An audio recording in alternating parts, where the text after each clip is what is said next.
晚飲咩湯？紅蘿蔔椰子雞湯。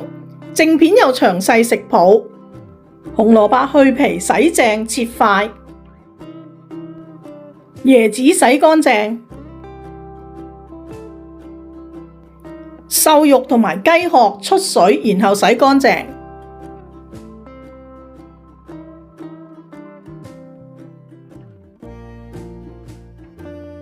將所有材料同埋一片薑放入湯煲嗰度，加入適量嘅水，滾咗之後轉小火煲1個鐘。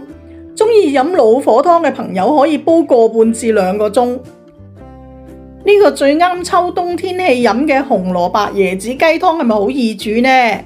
記得訂閱我啊！逢星期3新片上架，下個禮拜3見。